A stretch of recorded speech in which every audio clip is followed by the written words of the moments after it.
I am Bishop Elias Taban of the Evangelical Presbyterian Church of Southern Sudan.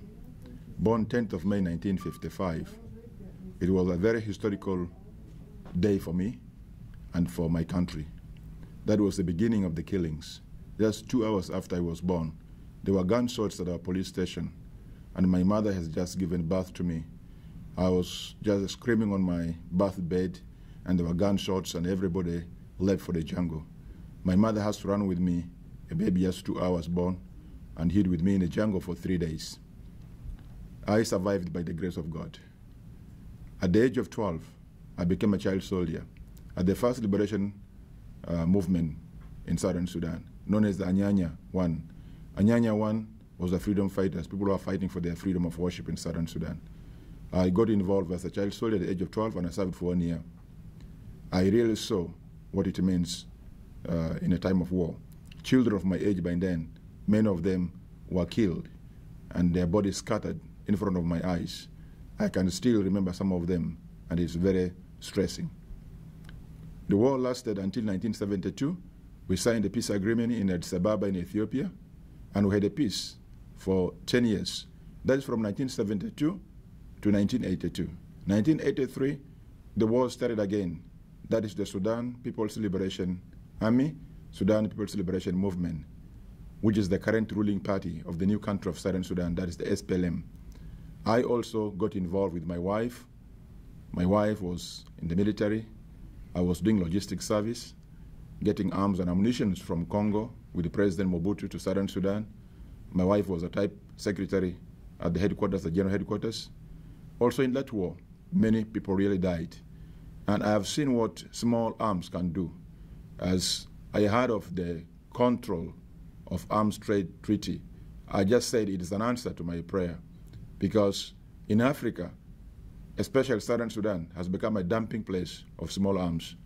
The war in Congo, with the President Mobutu when he came to power, Patrice Lumumba of Congo and the Simba War, brought some arms. Many fighters were displaced into Southern Sudan, they left arms there. And the war in Uganda with Idi Amin Dada when he was toppled, all his forces also were displaced with all the arms into Southern Sudan. Leave alone the arms that we brought into Southern Sudan ourselves to fight for our freedom, leave alone arms that are brought by the Islamic militia from the north, which are in Southern Sudan. I can basically estimate from my own, not as official statistics, but I can roughly guess and say there's 1 gun to every 10 people. So if there are about 10 million people in Southern Sudan, I'm talking of 1 million guns in hands of people who are not trained soldiers, who doesn't have any regulation governing the arms they have.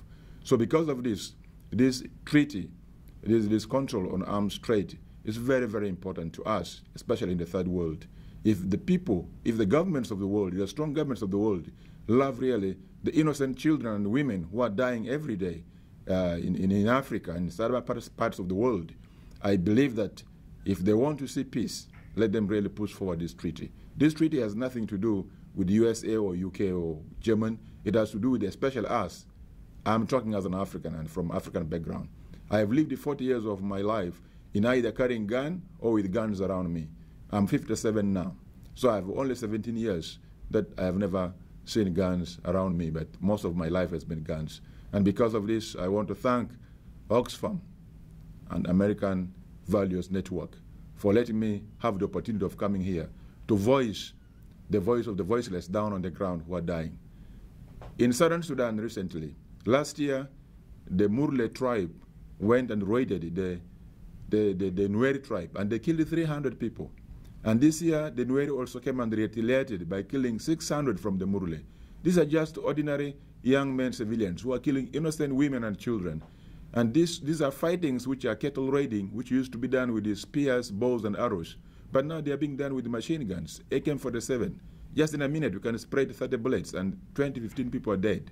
So it is my prayer, and I say it is an answered prayer. And I want to say thank you for all those who will stand for this. May God bless you.